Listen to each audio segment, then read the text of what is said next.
E a Jalles foi fruto do Proálcool, né? Ela nasceu ali, a fundação em 80, primeira safra foi em 83, e foi fruto do Proálcool. A Jalles tem uma produtividade média nas unidades de Goiás, que em Minas a gente ainda está num processo de transformação. É de 20% acima da média do Centro-Sul. É uma força da empresa que a gente sempre trabalhou, porque isso está diretamente ligado a ter competitividade e custo baixo. Nos últimos 5 anos, né, a Jalles foi o maior exportador de açúcar orgânico do mundo em 4 anos. E o nosso açúcar orgânico, a gente tem 15%, nós vendemos para o mercado interno e 85% exportação. Dos 85% de exportação, 70% praticamente era o mercado americano. Mas felizmente a gente está conseguindo vender, nós estamos vendendo para os Estados Unidos, por quê? O açúcar orgânico, ele não tem jeito de aparecer de uma hora para outra. Isso está indo para o custo lá do cidadão americano, né? Vai sentir inflação em relação aos produtos que usa açúcar orgânico, que eles estão pagando e está indo o açúcar para lá. Açúcar é bom demais, só não pode exagerar. Olá a todos e todas, bem-vindos ao Raiz do Negócio, parceria do Infomoney com o The Agribis, que é a sua estrada entre o campo e a Faria Lima. Eu sou Luiz Henrique Mendes, fundador do The Agribis. Lembrando que você pode assistir a este e outros episódios de Raiz do Negócio no canal do Infomoney no YouTube ou no seu agregador de podcasts favorito. Hoje, excepcionalmente, eu estou apresentando aqui o programa. A Tatiana Freitas, minha sócia, não está presente, está de molho, mas no próximo certamente ela vai estar de volta. Mas eu sigo aqui na bancada com meus amigos Otaciano Neto. Olá, Luiz, tudo bem? Bom estar com você aqui. Bom, Lira, Revelo. E Roberto de Lira, editor de macroeconomia da Infomoney. Oi, Luiz, Tassiano, tudo bem? Agora então vamos para o nosso giro de notícias. Roda a vinheta.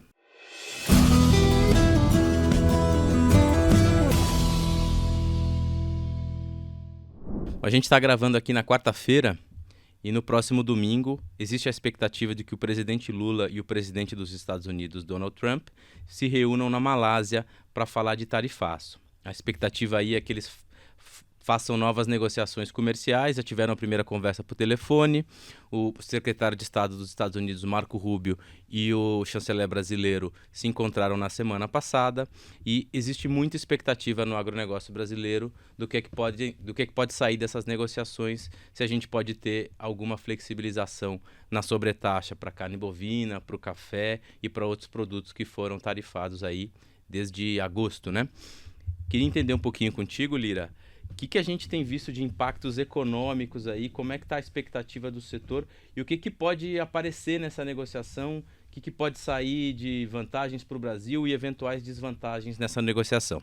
Luiz, estamos vivendo esse suspense desde agosto, né? O Trump anunciou com muita veemência as tarifas, teve uma pegada política forte, ele associou o processo do Bolsonaro no Brasil. Acreditamos agora que a coisa vai um pouco mais para o lado econômico, né? Parece que as arestas foram um pouco aparadas, né, nesse período todo. E se você for ver bem, no geral, acho que depois outra cena até pode comentar, mas o Brasil não sofreu de forma muito expressiva, se você for pegar no bolo das exportações total, até agora, né? O que tem acontecido é pontualmente muita gente que depende da exportação está tendo algum prejuízo, principalmente produtores menores. A gente vê problemas em frutas, pescados, né? O que está acontecendo. Agora acredita-se que eles possam negociar. O ideal seria que esses 50% a mais de tarifa fossem cortados e o Brasil ficasse no mesmo patamar que outros países, como está acontecendo com as negociações todas. Mas, se for possível apenas liberar alguma coisa, talvez o café e a carne possam se favorecer um pouco. Até porque tem uma dependência forte e o impacto nos Estados Unidos está sendo muito forte. A inflação americana vai sair uma nova nesta sexta-feira agora, a última é de agosto. No acumulado do período de um ano, de 12 meses, a gente sabe que o café está 21% mais alto nos Estados Unidos. Esse é o cafezinho mesmo que eles tomam lá nas cafeterias deles. E a carne, dependendo do corte, está uma coisa entre 13% e 16% mais alta. E tem muito a ver com a parte das tarifas, né? E isso implica bastante em perdas econômicas e até possivelmente de emprego nos Estados Unidos. Então não interessa muito ficar nessa situação parada durante muito tempo. Então tem uma pressão de um lado e uma pressão de outro. Eu estava vendo umas contas aqui, tem uma pesquisa que mostrou que um cafezinho dos Estados Unidos está custando uma coisa de 3 dólares e 52 centavos em média. Isso numa pesquisa que eles fizeram com 41 estados, assim, né? Essa é a bebida quente, a gelada é até um pouco pior do que isso, né? E a gente tem que lembrar que 99% do café americano é importado. Então, qualquer coisa que você colocar a mais de tarifa vai direto para o preço, não tem jeito. Na carne o impacto pode ter sido um pouco menor, mas ele é muito sensível, porque o rebanho americano ele vem caindo há décadas, né? Então você imagina que eles dependem bastante hoje disso, né? Os americanos hoje em dia eles gastam quase 110 bilhões de dólares comprando café todos os dias. É muito dinheiro. 2 milhões de empregos gerados em toda a cadeia do varejo disso. Lucros das empresas alcançando 343 bilhões. Então é muita coisa. Daí que vem essa pressão para que o Trump recue nas medidas. Vamos ver agora o que pode acontecer, porque mexer em inflação lá também é perigoso. Agora o Trump está querendo que o Fed simplesmente comece a cortar juros com mais velocidade. Se tem um repique de inflação, não fica com justificativa nenhuma disso acontecer. E só te complementando aqui, você comentou da carne e do rebanho americano, que é o menor em 5 décadas. O Trump está preocupado com isso, o preço da carne nos Estados Unidos subiu muito. Na semana passada, ele sinalizou aí que faria alguma coisa mágica, que ninguém sabia exatamente o que era para ajudar o preço a cair. O preço não vai cair imediatamente, né? Certamente ter produto brasileiro mais barato pode ajudar. Ele está tentando comprar mais produto da Argentina, que é uma outra possibilidade. Ele fez um acordo recente com o governo Milei. Mas é um processo de médio prazo. Os Estados Unidos precisam recompor o rebanho e vai demorar. O que se sabe pelos executivos dos frigoríficos americanos é que uma melhora só deve aparecer a partir de 2028. Então tem bastante tempo para ele lidar com esse problema. E carne cara ninguém gosta, né? E voltando aqui ao café, o Lira comentou bastante da representatividade da cadeia do café nos Estados Unidos, das cafeterias, das torrefações. Queria entender um pouquinho, sem o Brasil, o fornecedor de arábica que restou para os Estados Unidos é a Colômbia. Mas nesse momento as relações entre o Trump e o Petro, presidente da Colômbia, não são nada boas. É bastante plausível que ele venha sobretaxar os colombianos. Você acha que isso abre uma brecha para o Brasil ganhar espaço de novo no mercado, até aproveitando essa reunião que a gente deve ter aí no domingo entre o Lula e o Trump? Eu acho que sim, Luiz, mas em se tratando do presidente Trump, nada é definitivo, né? Nem para o bem e nem para o mal. Assim, a gente vê mudanças radicais que ele é capaz de fazer em 15 dias, 20 dias, 30 dias. É muito rápido, né? Então, evidentemente, né, quem produz... a América Central manda um pouquinho de café para os Estados Unidos, mas é pouco representativo. O que faz diferença mesmo é o café arábica brasileiro e o café arábica colombiano. A gente vê que parece que teve muita triangulação, inclusive, né? Com o aumento das exportações nos últimos 60 dias do café colombiano para lá. Pode ter sido um pedaço desse café brasileiro que foi para a Colômbia e foi reexportado. Então, acho que, pragmaticamente, sim. Mas, olhando, né, desde o dia 9 de julho, que foi o anúncio do tarifaço, quando todo mundo dizia, né, que a expectativa que para o agro seria ruim, nós tivemos só ou produtos que subiram de preço de 9 de julho para cá, ou produtos que andaram de lado, né? Você pega boi, está de lado, tilápia baixou, mas voltou, manga baixou, mas já voltou, e café subiu bastante. Então, o mundo, né? Você pega, sobretudo essas commodities como o café, o mundo é muito conectado, né? Assim, e a produção está dada, ninguém vai produzir mais café em dias, né? Demora anos para um projeto de café, como um projeto de pecuária, como um projeto de celulose. Então, eu não acho que, de fato, essa mudança muda estruturalmente o problema que a gente tem. Tem problemas conjunturais que fechou aqui, vai por ali, contorna por outro lado. O curto prazo pode nos ajudar, mas eu não me animaria de achar que é uma briga definitiva, como eu também acho que o pesadelo do brasileiro não é indefinitivo. E a reunião de domingo tende a mostrar isso. Perfeito. Vamos então para a nossa segunda notícia. A Comissão Nacional de Biodiversidade, CONABIO, do Ministério do Meio Ambiente, quer incluir a tilápia na lista nacional de espécies exóticas invasoras. Isso gerou uma reação brutal na cadeia de produtores de tilápia, porque pode significar, eventualmente, a proibição do cultivo de tilápia, que é a principal espécie que o Brasil cultiva em aquicultura, né? A gente exporta bastante, produz bastante tilápia. Queria entender um pouquinho aqui, Lira, como é que você está vendo, como é que você viu toda essa reação do setor? Movimentou bastante, a gente escreveu uma matéria na sexta-feira, que teve uma leitura fenomenal, assim, tamanha a preocupação que isso gerou dos produtores, mas também do consumidor que está curioso, não vai ter mais tilápia, vai ter. O que está acontecendo e como é que você consegue trazer para a gente uma leitura de impactos econômicos e sociais disso? Então, me parece que o CONABIO está pensando na condição de risco mais extrema. Seria a tilápia ter um escape ali das áreas de cultivo controladas e acabar parando em rios e lagos do Brasil. Que é uma coisa que você pode pensar numa condição muito extrema mesmo, porque realmente poderia ter um risco. O ciclo de reprodução da tilápia, ele é muito mais rápido, então ele poderia de repente superpovoar uma região qualquer e atrapalhar ali o ecossistema. Uma espécie invasora qualquer que exista, exótica, ela pode não ter um predador natural, então ela pode proliferar.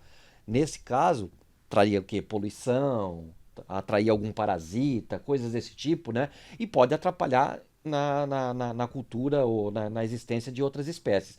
Acontece que essa condição é extrema. Você tem que pensar que o IBAMA já liberou há bastante tempo, são décadas, o cultivo da tilápia no Brasil. Tem vários programas da Embrapa para ajudar no manuseio. Então, é uma coisa que está sendo muito bem desenvolvida. Por isso que ele é um produto de exportação muito forte. E aí, a partir daí, tem também uma parte social muito, muito pesada também, né? Tem localidades que dependem bastante disso, economicamente e aí também socialmente, porque você movimenta a economia local. Então tem muitas famílias, que são pequenos produtores também, né, que dependem disso. E tem que lembrar que em 2023, a Unesp fez uns estudos ali na região de Itaipu e foi apontado que o risco era pequeno de impacto ambiental em criação de tilápia. Então, realmente, me pareceu um pouco de exagero. Eu não sei que tipo de preciosismo, aonde o pessoal está se baseando para tentar fazer essa inclusão. E a cadeia como um todo, se acontecesse, a reunião seria em novembro agora, né? Seria a terceira pancada, né? Porque eles sofreram com o tarifaço do Trump, que pegou todos os pescados que o Brasil exporta. Mais recentemente, foi liberada a importação de tilápia do Vietnã para concorrer aqui. E agora vem essa preocupação do ponto de vista de um banimento até nos órgãos ambientais. Não está sendo um ano fácil. Não está fácil. E lembrando aqui, os produtores de tilápia têm vários argumentos a favor deles. Eu tive numa produção de tilápia em 2013, ali na represa de Ilha Solteira, na cidade de Aparecida do Taboado, daquela música 60 Dias Apaixonado. Fui conhecer a criação de tilápia e um frigorífico de tilápia, que é uma visita super interessante de fazer. E como é que se faz a produção de tilápia? Nos tanques, redes, você só tem alevinos, você só tem machos. Eles fazem um processo que usam um hormônio, que é regulamentado, para que todos sejam machos. Por quê? Porque se tiver macho e fêmea, você pode ter uma superpopulação. Então, qual que é o argumento hoje dos defensores da tilápia? Não vai ter superpopulação, porque isso já é controlado por razões produtivas, por razões operacionais. Não seria razoável você ter machos e fêmeas no mesmo tanque, porque eles engordariam de um jeito diferente, ia ficar bagunçado a alimentação. E também porque você quer evitar uma superpopulação na represa. Então já tem um antídoto a esse processo de vai que a tilápia escapa, vai para um rio e vai se proliferar. Parece que não é bem assim. Talvez o governo esteja sendo bastante rigoroso no que ele está planejando, se é que é um planejamento ou talvez seja só um risco que ele quer monitorar. E até queria aproveitar aqui para perguntar para o Tassiano. É mais uma vez um atrito Agora, no mundo da tilápia, isso já aconteceu em várias outras áreas do agro, entre o agronegócio e o governo. Como é que você lê esse mercado, esse momento? Se eu fosse mineiro, Luiz, eu responderia assim, trem de doido, né? Assim, que é impressionante. Então, parar de produzir boi no Brasil, porque ou veio da Índia, o Bos Indicus, ou da Europa, que veio o Bos Taurus, né? Tem que parar de produzir soja no Brasil, que não é nossa, tem que parar de produzir café no Brasil. Então, esse trabalho é mais uma atrapalhada, e é engraçado que é uma disputa ideológica travestida de científica, né? É um argumento, né, bonito, que é espécie invasora, aí tenta construir uma roupagem, né? Coloca um sobretudo técnico, mas para um negócio, um debate ideológico, assim. Todos os produtos, a grande parte dos produtos agrícolas e pecuários brasileiros tem origem em outros países que não o Brasil. Então, agora estão falando de camarão da Malásia, camarão criado em cativeiro, manga, que não é brasileira, e tilápia. Então, é mais uma atrapalhada do governo, essas correntes ideológicas, e que é engraçado, assim, se olhando para o atual governo, tem ganhado força, né? O governo tem buscado uma aproximação com as bases mais fortes de movimentos sociais, com bases mais fortes da esquerda, e eu acho que isso não é o primeiro, como o Lira trouxe, e não vai ser o último. A gente vai ver isso enquanto tiver o governo, porque essa ala mais ideológica, que faz a gente usar a expressão trem de doido, ela tem ganhado força e vai continuar assim no atual governo. E a tilápia não é o java-porco, não é um porco do mato que fica por aí nos campos comendo tudo e tal. A tilápia é controlado, né? Então, seja em tanque escavado, né, que a gente produz em tanque escavado, seja em tanque rede, né, está absolutamente controlado, isolado do sistema dos rios brasileiros, é integrado, mas isolado. Então, é briga ideológica que o governo vai repetindo. Cada semana vai ter uma. No próximo programa a gente vai falar de outra coisa dessa que o governo vai fazer. Dureza. Bom, essas foram as notícias que você, que é do mercado financeiro, precisa saber quando o assunto é agronegócio. E bora de mais conversa. Recebemos aqui no Raiz do Negócio Rodrigo Pena de Siqueira, CFO da Jalles Machado. Rodrigo está no grupo Otávio Lage, que deu origem a Jalles Machado há 24 anos. Passou pelo frigorífico Goiás Carnes, que pertencia à família, e ocupa a posição de diretor financeiro da Jalles há 13 anos. Na companhia sucroalcooleira, foi responsável pelo IPO em 2021, uma operação simbólica que reabriu a porteira da Bolsa para outras companhias do agro brasileiro. Rodrigo, é um prazer te receber aqui. Prazer é meu, Luiz. Primeiro, parabenizar aí a iniciativa, né, da Infomani e Agribis, né, de fazer um podcast aí voltado ao agro, né, para levar mais conhecimento aí à sociedade, né, sobre o agro brasileiro que cresceu tanto, modernizou tanto e hoje é um motor aí do PIB brasileiro. E cumprimentar aqui o Otaciano, o Roberto, né? Um prazer a gente estar aqui com vocês. Prazer é nosso.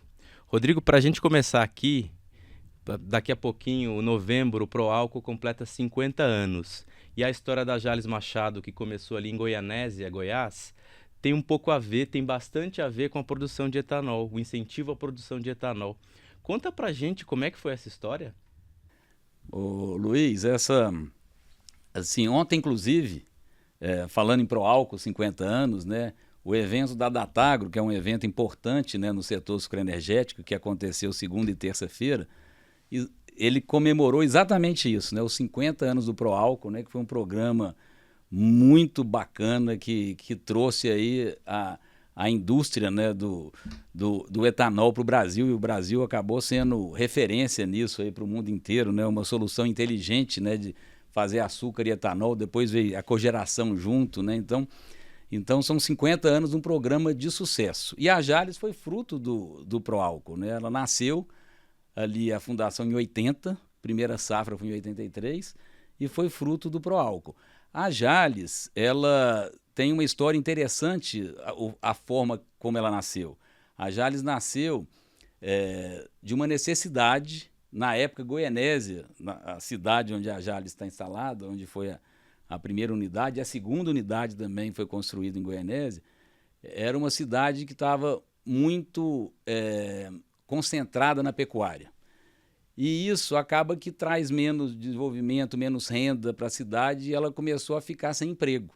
Porque a pecuária, ela acaba que a renda por hectare e tudo, tem menos empregados, né? Então acaba que não gira tanto a cidade igual uma indústria. E na busca, né, a Jalles já nasceu com essa preocupação social. Né? E na busca de ter alguma solução, na época, um tio meu era candidato a prefeito e estava buscando, junto com meu avô, Otávio Lage, fundador do grupo, uma forma de dar um up, né, na economia de Goianésia, né, e trazer prosperidade, emprego, renda. E aí estava tendo um programa Proálcool, o Otávio Lage foi visitar para entender como que era o programa Proálcool e achou que faria todo sentido fazer uma indústria em Goianésia. Ele era um líder muito respeitado, com bastante credibilidade, então ele foi atrás de todos os produtores de pecuária e agricultura na região, que tinha terras ali, e junto mobilizou todos eles para iniciar a Jalles. E a Jalles acabou tendo esse papel muito importante ali no início, né? Ele mudou um pouco a trajetória do município de Goianésia, né? Então, trouxe de fato emprego, renda. Hoje a economia da cidade é mais diversificada e tudo, mas ali foi uma sementinha que foi criada e a empresa nasceu. Claro que tinha que dar resultado, né? A empresa tinha que ser viável economicamente, mas esse drive, né, social, essa função foi muito importante ali para nascer a Jalles. Rodrigo, essa indústria tem passado por uma transformação, né? Por mais que a gente produza cana no Brasil há 500 anos, para o álcool há 50, a entrada do etanol de milho é quase que um meteoro. Assim, tem muita gente falando, na própria venda da Datagro, que já passa a produção aí no início da próxima década, a produção de etanol de cana-de-açúcar. São duas perguntas, assim. Se vocês têm projeto de etanol de milho e se acha que é uma ameaça para o etanol de cana-de-açúcar. Tassiano, boa pergunta. Essa é a pergunta hoje número 1 entre os investidores, né, da Jalles, né, todo mundo nos calls de resultados que a gente tem, essa pergunta do etanol de milho. Sim, na primeira pergunta, a gente tem projeto de etanol de milho. Ano passado, a gente fez um estudo nas nossas 3 unidades de cana, se era viável fazer uma usina flex com etanol de milho, né? Para ter a sinergia de já ter um pátio industrial que já faz etanol e tem produção de energia e vapor, né, para suprir a indústria de etanol de milho, e deu uma viabilidade boa em uma das plantas. Então a gente tem um projeto, a gente até fez a gente anunciou isso para o mercado e tudo, mas a gente acaba de vir de um programa de investimentos muito grande desde o nosso IPO. A empresa investiu nos últimos 4 anos aí quase mais de 1,5 bilhão, né, em expansão, crescimento, compra de nova unidade. Então agora o nosso foco é trabalhar na exploração total desses ativos, acabar de encher a usina, refinar, extrair o máximo desse investimento em termos de resultado para daqui a pouco voltar a ter uma capacidade de investimento que a nossa estratégia, a gente não quer alavancar a empresa. Então, a gente fez um investimento grande, agora é explorar esse investimento para ter um novo ciclo de investimentos à frente. Mas projeto, a gente sempre fala, né? Ele sempre tem que ficar na prateleira, amadurecendo, então a gente sempre deixa esses projetos que fazem sentido, né, na estratégia da empresa futura, ali prontos, quando chegar uma hora, a gente startar esse projeto. O etanol de milho, sim, hoje ele além do CAPEX, ser um CAPEX menor do que o etanol de cana para se fazer etanol, enquanto na cana você vai gastar aí R$7, R$8 por litro de investimento para fazer uma capacidade de 1 litro de etanol, no milho você vai gastar 4, dependendo do projeto, um pouco mais caro que isso, não já é muita escala, né? Entre 4 e 5. Então o CAPEX é menor E hoje o OPEX, né, o custo operacional também está mais baixo. Enquanto uma usina competitiva vai fazer um etanol aí num ambiente de clima normal. Esse ano, muitas regiões estão tendo uma quebra de safra, né, então o custo aumenta, mas não é um ambiente normal. Vai estar ali num custo de R$ 2,40, R$ 2,50 o litro. E o etanol de milho, esse ano está na faixa de R$ 1,80 o custo, mas não é algo que vai perpetuar, porque o milho esse ano está um preço baixo.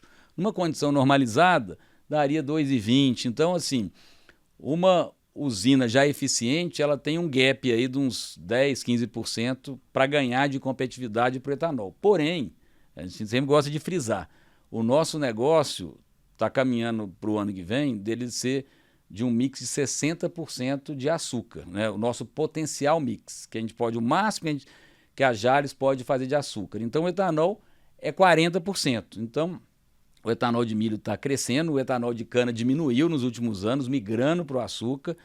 Mas, assim, o que a gente pensa? A gente pode também fazer etanol de milho, mas a gente tem que trabalhar para crescer em produtividade no etanol de cana, para além de ter o açúcar, vamos falar assim, historicamente ele dá um resultado melhor que o etanol, mas ter também um etanol competitivo, que vai representar menos do negócio, mas a gente também quer ter competitivo. E aí, nesse ponto, acho que é importante demais falar algumas coisas, né, sobre o etanol, sobre a cana-de-açúcar. A gente está tendo vou citar 2 exemplos de avanços importantes, né? Nós hoje estamos com algumas variedades de cana que estão produzindo aí 30% a mais de produtividade do que as variedades que a gente tinha no nosso, que a gente chama do nosso portfólio varietal, né, de variedade de cana. Essa variedade, por exemplo, tinha 30%, de produtividade, que tem 30% de produtividade a mais. Ano passado, esse ano ela representa 3% do nosso canavial total. Ano que vem ela vai para uns 15%. Então, e tem outras variedades indo atrás também com produtividade muito boa. Então, produtividade é o fator crítico de sucesso, de competitividade do nosso negócio. Então, produtividade é muito importante. Até comentar, né, a Jalles tem uma produtividade média nas unidades de Goiás, que em Minas a gente ainda está num processo de transformação.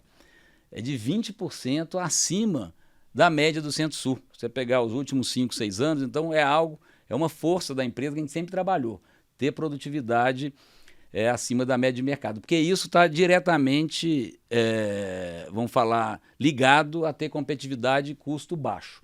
Então, nessa aumento de competitividade do etanol de cana-de-açúcar, a gente tem essas novas variedades que estão fazendo uma diferença.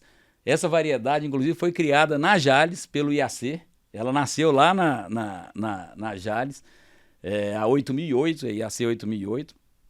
E nós estamos agora com outras variedades vindo, tanto do IAC e CTC, com um ganho de produtividade grande. Então, isso é o fator 1 dos 2 exemplos que eu ia dar. O outro exemplo, o CTC está desenvolvendo a cana-semente, que deve entrar em escala comercial aí em 2027, começar a vender, que você vai fazer o plantio de cana, ao invés de ser em muda, vai começar a ser igual a gente planta grãos. Vai ser como uma semente, é uma semente maior, né, do que uma semente de soja e tudo, que faz com a gema da cana. Então isso vai baratear muito o custo de plantio da cana. Então esses tipos de avanços, né, em tecnologia, em melhoramento genético, em formas mais eficientes de operar. Agora vem a inteligência artificial, a gente já está controlando toda a nossa operação numa torre de monitoramento para medir eficiência o tempo inteiro. Daqui a pouco nós vamos ter as operações autônomas, né? Então o setor tem que trabalhar isso para ganhar mais competitividade na cana-de-açúcar, e tem esses dados interessantes vindo aí.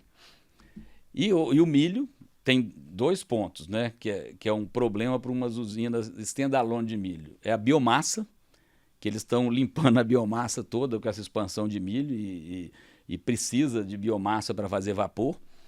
Na usina Flex, a própria usina de cana-de-açúcar ajuda o etanol de milho nesse ponto. Faz como bagaço? Faz Aí o pessoal faz com eucalipto, cavaco de eucalipto, bagaço, né? As indústrias que a gente chama de standalone de milho, que é só de milho. Se ela for uma flex, num pátio onde já tem a indústria de etanol de cana-de-açúcar, aí a própria operação de cana-de-açúcar você produz vapor através da biomassa para usina de etanol de milho flex. Rodrigo, aproveitando o gancho que você falou do mix aí de etanol e açúcar, né? Explica um pouco como que essas forças aí reagiram aí do ano passado para cá. A gente viu acompanhando pelos preços, na verdade, né? Alguma coisa internacional acontecendo e você falou agora de chegar a 60% de açúcar. Quais os motivos disso? Roberto, o setor passou por um ciclo de preço de açúcar muito, vamos falar assim, com bastante prêmio em relação ao etanol nos últimos 3 anos. Nos últimos 3, 4 anos, o açúcar melhorou bastante. Vamos falar esse prêmio começou em 22, nos últimos 3 anos. Então nós passamos um ciclo com o açúcar remunerando muito melhor que o etanol. O que o setor como um todo fez? Até ali, o setor chegava no máximo ali em 47%, 48% de mix açucareiro, quando todo mundo estava buscando fazer o máximo de açúcar possível, chegava em 47%, 48%. E o setor se movimentou. Então, esse prêmio do açúcar permitiu o setor investir para aumentar a capacidade de cristalização. E hoje a gente tem um setor que em algumas quinzenas desse ano fez mais de 54% de mix de açúcar. Então a capacidade de se fazer açúcar do setor e de aumento de mix aumentou nesses anos. A Jalles é um exemplo disso. A gente tinha em uma unidade uma capacidade de fazer 60% de mix, que era a unidade Jalles. A unidade Otávio Lage tinha uma capacidade de 45% de mix. E a unidade Santa Vitória, que nós compramos em 2022, final de 2022, ela era 100% etanol. Então, o que nós fizemos? A unidade Otávio Lage, nós aumentamos o mix dela de 45% para 60% e nós fizemos uma fábrica de açúcar na unidade Santa Vitória. Nós começamos em 23, inaugurou em 24. E de 45% de mix que está indo para 50% no próximo ano. Então, hoje nós estamos com 60%, outra 60%, outra 50%. Então, um mix potencial de 57%. Agora, isso muda. É importante, Roberto, ter essa flexibilidade, mas se a gente analisar o mercado hoje nós estamos fazendo, exceto a unidade de Santa Vitória, que a gente continua sendo açucareiro, mas nas unidades de Goiás, hoje já está melhor fazer etanol que açúcar. Então, como a gente tem um hedge financeiro, porque a gente vende açúcar das unidades de Goiás no mercado interno, a gente desmonta, esse hedge passa para o mix de etanol. Então, essa flexibilidade é importante para você arbitrar e aproveitar para tirar a melhor rentabilidade do negócio. E assim, se o etanol vira melhor, se eu quiser a Jalles, o máximo de açúcar que ela faz no mix é 57%. Mas se ela quiser fazer o máximo de etanol, ela consegue fazer quase 70% de etanol. Então ela tem uma flexibilidade boa, porque antes ela fazia praticamente o mix de etanol e essa capacidade ainda existe lá. Né? A gente aumentou a capacidade de açúcar, mas a capacidade de etanol não diminuiu, ela já estava pronta. E quem afetou a situação toda foi o mercado internacional por causa da Índia, foi isso? Foi a conjuntura, né, vamos falar assim, o balanço de oferta e demanda mundial de açúcar. Né? Então a gente veio de vários anos no qual o mundo produziu menos açúcar que o consumo mundial de açúcar. Então teve um déficit, isso foi fazendo que o estoque mundial fosse caindo, então o mercado ficou bem firme. E agora está projetando para essa nova safra de açúcar mundial, que a safra de açúcar mundial a gente considera de outubro a setembro do próximo ano, que é vamos falar assim, é o ciclo da cana-de-açúcar no hemisfério norte, onde está a Índia, a Europa. Então sempre foi feito assim. O nosso ciclo aqui no Brasil é de abril a março, mas a safra de açúcar mundial a gente considera de outubro a setembro. Então, o ano que vem está previsto, aí, dependendo da casa, uns 3 milhões de superávit de açúcar. Por quê? A Índia está tendo uma recuperação muito grande. Ela está saindo na última safra de 26 milhões de toneladas de açúcar para 32, então 6 milhões de toneladas a mais. E o Brasil vai ficar aí entre 40 e 41 milhões de toneladas. E teve uma recuperação também na Tailândia, que também eles tiveram um clima muito bom, então essa safra que eles estão começando agora promete ter uma produção boa. Só que um ponto importante sobre a sua pergunta, Roberto, a gente acha que até o mercado está um pouco exagerado. Por quê? Porque o estoque em relação ao consumo anual, ele, mesmo com esse superávit, ele ainda está num dos menores níveis de estoque quando a gente olha para os últimos 12, 13 anos.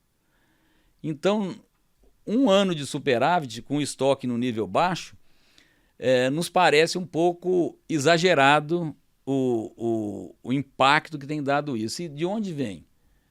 Os fundos, que a gente chama os SPECs, né, os fundos especuladores, estão bastante vendidos em açúcar.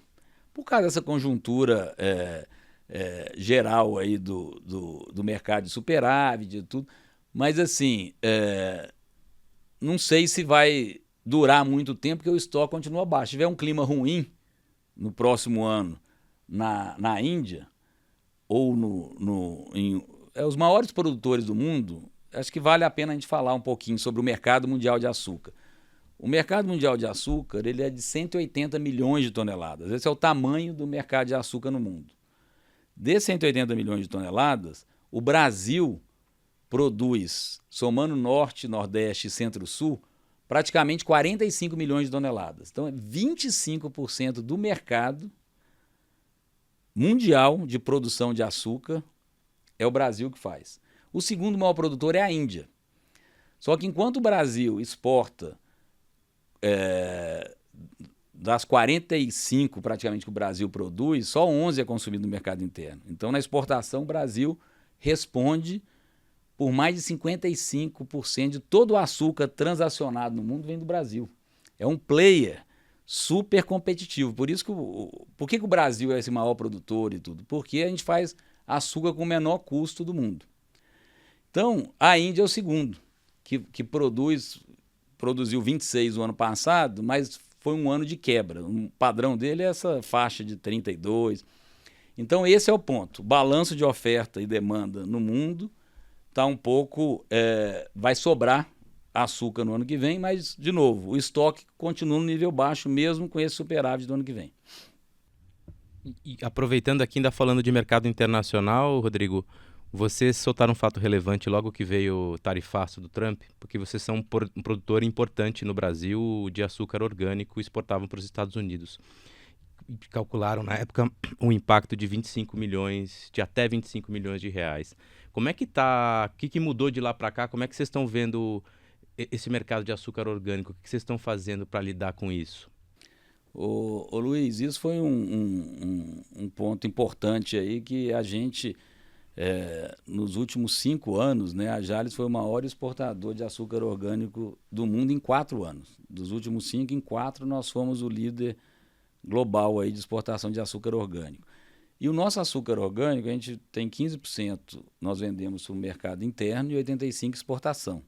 E dos 85% de exportação, 70% praticamente era o mercado americano. Então a gente soltou, né, um fato relevante, né, para o mercado, que a gente estava muito inicialmente, né? Então foi uma estimativa inicial que a gente fez, pode dar um impacto aí de 20 a 25 milhões. Mas felizmente a gente está conseguindo vender, nós estamos vendendo para os Estados Unidos, por quê? O açúcar orgânico ele não tem jeito de aparecer de uma hora para outra. Para você começar a produzir açúcar orgânico, você tem que deixar o campo sem produto químico em quarentena por 4 anos. Você não pode usar nada químico para começar a produzir a cana de açúcar orgânico. Então, não tem de onde tirar esse produto, a não ser que vamos falar que o nosso cliente prefira ficar desabastecido. Então, o que está acontecendo é que isso está indo para o custo lá do cidadão americano, né? Vai sentir inflação em relação aos produtos que usa açúcar orgânico, porque eles estão pagando e está indo o açúcar para lá. O que isso é ruim?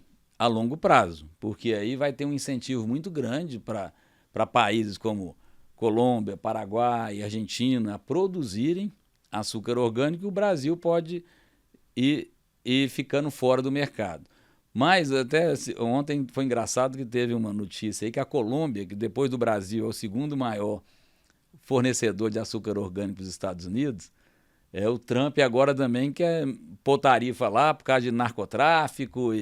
Então, assim, e ele é o segundo maior fornecedor. Já o Brasil agora já teve uma química, depois o Lula falou que foi petroquímica, vão ter um encontro, então pode ser que isso se resolva aí num tempo curto. Eu acredito que vai resolver, que não seja agora, mas assim, não pode durar muito tempo, porque aí pode ser ruim para nós. E um ponto importante, Luiz, os Estados Unidos, ele consome um pouco mais de 300 mil toneladas de açúcar orgânico do mundo, os Estados Unidos.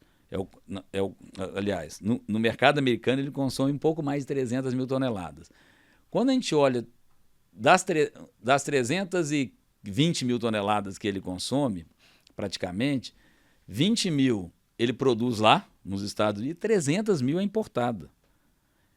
E das 300 mil, metade vem do Brasil. Então, o Brasil é o principal fornecedor de açúcar orgânico dos Estados Unidos. Então, ele precisa. Não é? Agora, a gente não tem a força que um café tem, porque o café, todo cidadão americano toma café, praticamente, né? E no açúcar orgânico não tem essa abrangência toda. Mas a gente acredita que está caminhando aí para ser resolvido. Vocês têm um projeto para a produção de biometano a partir da planta de biogás que já possui em Goianésia. Faltava financiamento? Qual que está a estratégia? Como é que está, que pé que está esse projeto? E se você acredita, desculpe, no mercado de biometano aqui no Brasil? Ótima pergunta, Tassiano. E a gente acredita sim, né, no mercado de biometano. A gente já tem a planta na Unidade Otávio Lage de biogás, é uma sociedade com a Albioma. E a gente assinou um memorando de entendimentos que a gente divulgou a mercado aí, alguns meses atrás, né, de fazer a segunda etapa, que é fazer o biometano. O que é sair do biogás para o biometano? Acho que é importante comentar. O biogás, a gente pega a vinhaça, que é um subproduto da produção de etanol, que hoje essa vinhaça, o que a gente faz com ela? Ela vai para o campo como fertilizante e fonte de potássio. Ela é muito rica em potássio, ainda tem matéria orgânica, então ela tem um impacto positivo. Se a gente usa a vinhaça ao invés do adubo químico, você tem um ganho de produtividade. E essa vinhaça, agora, para fazer o biogás, ela vai para um tanque de biodigestão. Essa vinhaça entra lá, aí captura o biometano. Esse biometano, antes, ao invés de ser capturado, ele ia para a atmosfera, né? Ele acontecia isso lá no campo, na hora que você espalhava, ele ia para a atmosfera. Agora você capta ele para fazer o biogás. Aí na hora que você faz o biogás, que é o que a gente já faz hoje, ele tem 60% do biogás é biometano, mas você tem uns 38% que é CO2 e 2% que é enxofre. Então, para fazer o biometano, o que a gente faz? A gente faz uma purificação, que você tira o CO2, esse 38%. Antes disso, você faz a dessulfurização, que você tira os 2% de enxofre. Aí ele fica quase puro biometano. E aí você comprime ele para utilizar. Você faz uma compressão. Então, isso que é o processo que a gente está procurando fazer agora. E aí é numa sociedade 49% Jalles e 51% Albioma, que a gente vai fazer esse projeto de biometano. E a gente comentou na época que tinha algumas condições precedentes, que é obter o financiamento pelo Fundo Clima, que é importante.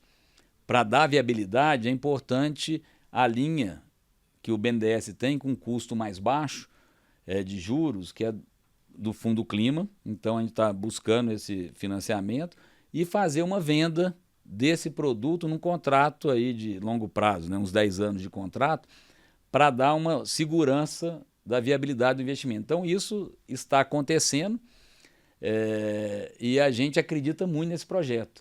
E interessante que Goiás, na nossa região, a gente não tem gasoduto.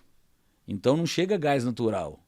Quando tem que se usar gás, é GLP normalmente, que vem de Paulínia, então um frete longo para utilizar, e é um combustível fóssil.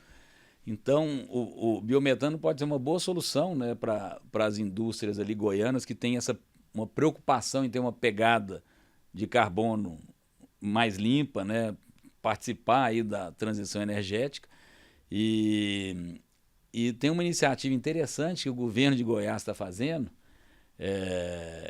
que os municípios da Grande Goiânia, a frota de ônibus, eles estão renovando 1.500 ônibus e 400 a 500 ônibus, esses 1.500, eles estão comprando ônibus a biometano.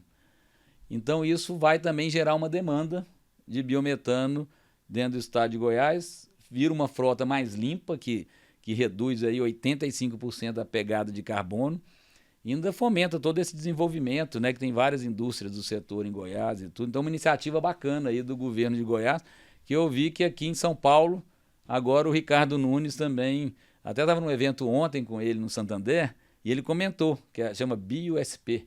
Então, ele também está fazendo uma iniciativa semelhante aqui na frota de São Paulo, só que ao invés de... Aqui acho que é 13 mil ou 14 mil ônibus que tem rodando em São Paulo. E eu achei interessante que ele comentou o seguinte, que 85% da emissão de CO2 de São Paulo vem dos veículos que rodam em São Paulo. E se eu não me engano, se eu não estou enganado, é uma coisa bem grande assim. Acho que 65% desses veículos, que representam 85% da emissão aqui de São Paulo, vem de ônibus e de caminhões, principalmente caminhão de lixo e os caminhões que rodam. Então, assim, transformando os caminhões de lixo a biometano e os ônibus a biometano, assim, o impacto assim, em emissão de carbono em São Paulo é super importante. Rodrigo Lira, se me permitir, eu lembro da minha infância, lá em Pedro Canário, no Espírito Santo, pertinho da usina, era hidratado e anido que produzia. Assim. Nesses muitos anos, Onde? em Pedro Canário, no Espírito Santo, lá norte do Espírito Santo, divisa com a Bahia, a usina chama Cridasa, já não existe mais.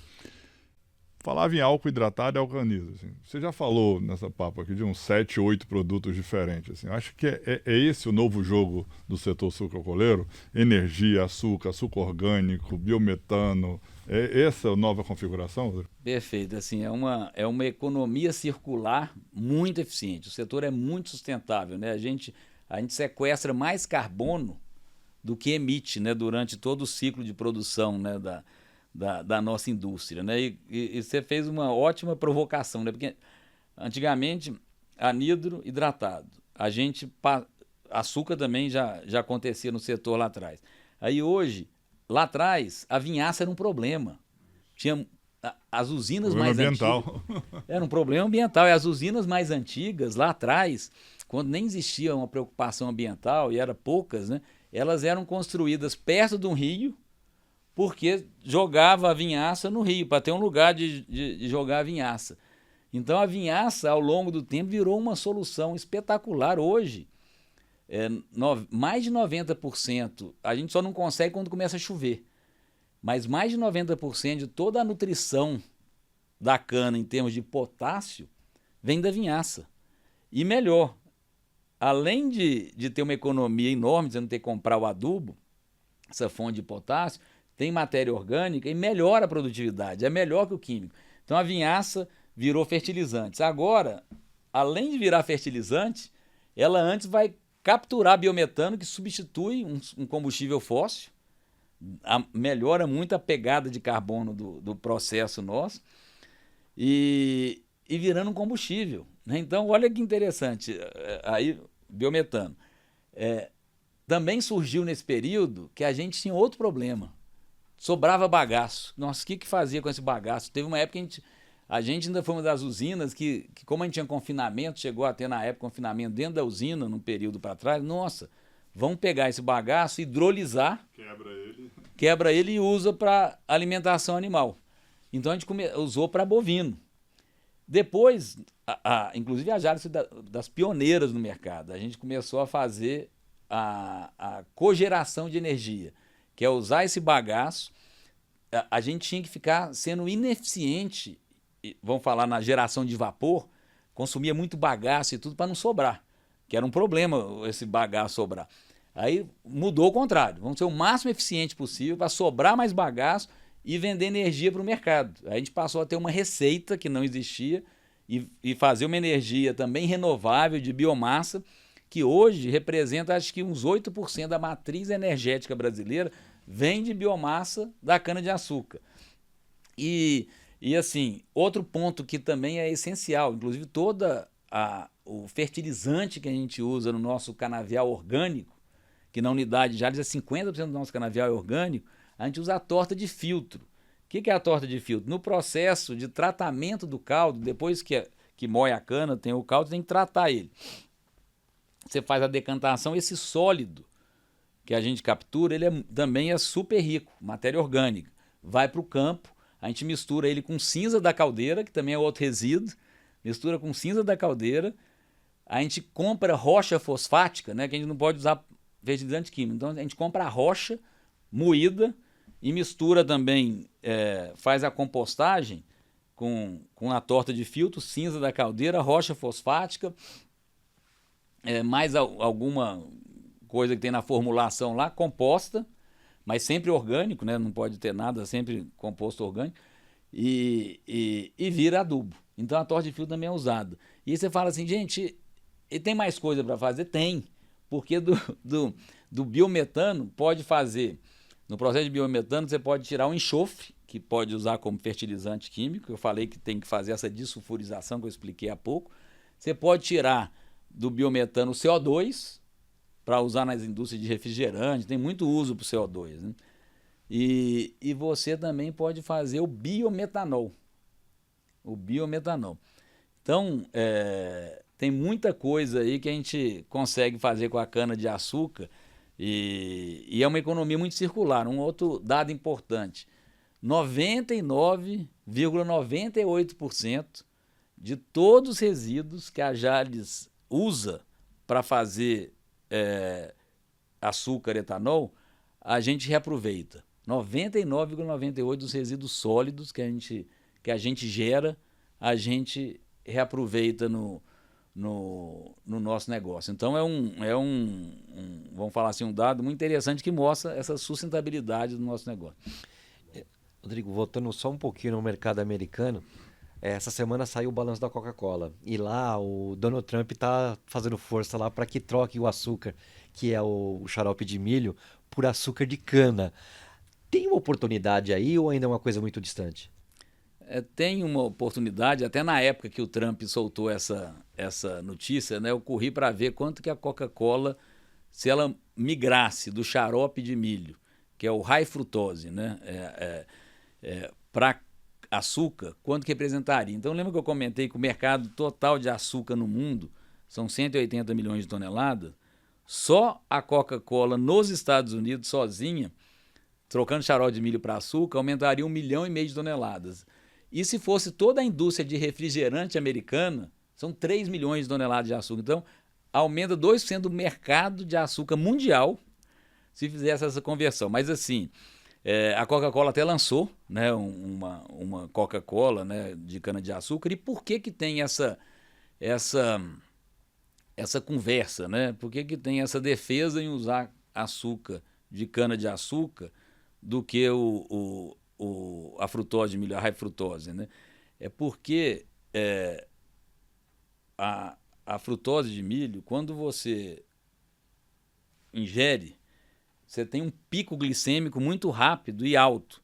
Ele dá o seu corpo acaba tendo um pico glicêmico muito alto. O açúcar da sacarose, da cana, né, ele não tem esse pico. Ele é mais, vamos falar assim, a curva glicêmica não é igual à da frutose. Então, a frutose de milho ela é muito pior, né, para a saúde, né?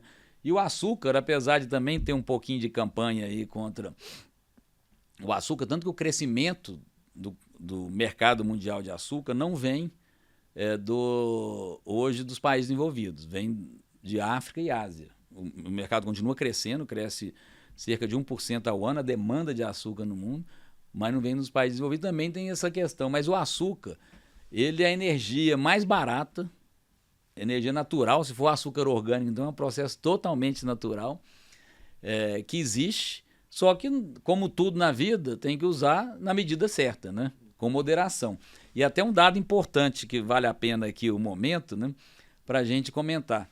O consumo de açúcar nos Estados Unidos, por exemplo, nos últimos 30 anos, e no mundo desenvolvido como um todo, ele não cresceu, o consumo de açúcar.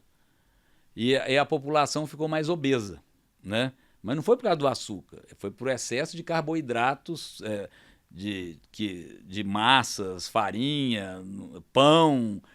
Então, vem muito mais daí o excesso do que do açúcar, que está mais ou menos no mesmo nível. Então, assim, açúcar é bom demais, só não pode exagerar. Tá certo, Rodrigo. A gente está chegando aqui para a parte final da nossa conversa e a gente vai fazer contigo agora um pinga-fogo, perguntas e respostas rápidas para te conhecer um pouquinho melhor. E você está preparado? Opa! Vamos lá, então. Eu começo aqui e meus colegas vão tocando. Um livro. Vou falar um livro muito impactante até para o mundo nosso empresarial, né, que fez um trabalho aí muito interessante de entender as empresas que tiveram sucesso no mundo, né, que é o Feitas para Durar, do Jim Collins, muito bom. Uma série de TV. Série de TV, eu adorei uma que teve muitos anos atrás, acho que a Globo que fez, foi do JK, foi muito bacana, uma das séries mais me impactou, e tem uma de suspense que também merece ser dita, que é sabe aquela série que você ficava vidrado? A primeira temporada, principalmente, eu vi as outras, mas de Prison Break. E uma música?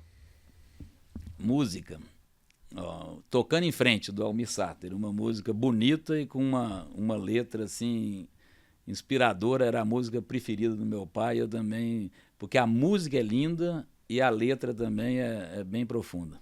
Açúcar ou adoçante? Açúcar, adoçante, esse sim faz mal. Rodrigo, um ídolo seu. Um ídolo? Meu pai. E o que é sucesso para você? Luciano, sucesso, eu acho que a gente vir aqui para o mundo, né, e conseguir deixar um legado, impactar as pessoas, né, impactar principalmente os mais próximos da gente, os filhos, né, e daqui uns anos os netos, né, a gente deixar um legado aí de inspiração, de construção, de ética, de seriedade. Então, assim, é uma coisa que a gente aprendeu desde o meu avô, que é o fundador do grupo, e foi um cara muito família, né? Meu pai também. Então, são valores que vão desde lá de trás e, assim, e sempre lembrando da sociedade, da comunidade, dar uma retribuição. Então, é vir para o mundo e conseguir impactar e deixar um legado aqui. Um sonho. Um sonho? Um sonho... acho que ver meus filhos, né, assim, bem caminhados, né, na vida, assim, com muito sucesso e, acima de tudo, feliz, né, de conseguir educá-los para serem felizes, boas pessoas e pessoas que tragam aí também impacto para a sociedade. Tá certo. E assim chegamos ao fim de mais um episódio de Raiz do Negócio, o podcast que é a sua estrada entre o campo e a Faria Lima. Rodrigo, muito obrigado pela presença aqui com a gente. Obrigado, Luiz. Obrigado, Roberto. Obrigado, Tassiano. Foi um prazer enorme. E fica o convite, né, de vocês irem conhecer, né, nossa empresa lá em Goianésia.